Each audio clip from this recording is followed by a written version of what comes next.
एक छोटे से गांव में एक व्यक्ति रहता था जिसका नाम मोहन था। मोहन हर छोटी बड़ी बात पर अत्यधिक सोचता था। यदि उसे खेत में काम करना होता तो वह सोचता, अगर बारिश नहीं हुई तो क्या होगा, अगर फसल खराब हो गई तो, यदि बाजार जाना होता तो वह सोचता, अगर रास्ते में चोरी हो गई तो क्या होगा। उसके मन की ये आदत उसे दिन रात बेचैन रखती थी। वह ठीक से सो भी नहीं पाता था। एक दिन उसने सुना कि पास के जंगल में एक संत आए हैं जो लोगों की समस्याओं का समाधान करते हैं। मोहन संत के पास गया और अपनी परेशानी बताई। उसने कहा, महाराज, मैं हर समय सोचता रहता हूँ, हर स्थिति में मुझे चिंता होती है, कृपया मुझे इससे बाहर निकलने का मार्ग बताएं। संत मुस्कुराए और मोहन को पास के एक पत्थर पर बैठने को कहा।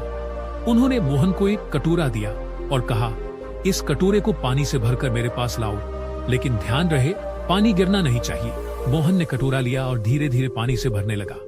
वो बहुत ध्यान से चल रहा था ताकि एक बूंद भी पानी न गिरे।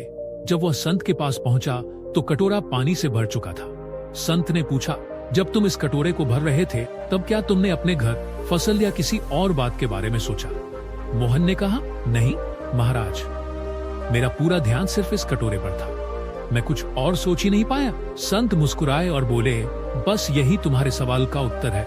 जब भी तुम्हारा मन इधर उधर भटके, उसे किसी काम में पूरी तरह लगाओ। जब तुम पूरी तरह वर्तमान पर ध्यान केंद्रित करोगे तो तुम्हारी चिंता स्वतः समाप्त हो जाएगी। मोहन को बात समझ में आ गई। उसने उसी दिन से हर काम को पूरे मन और ध्यान से करना शुरू कर दिया।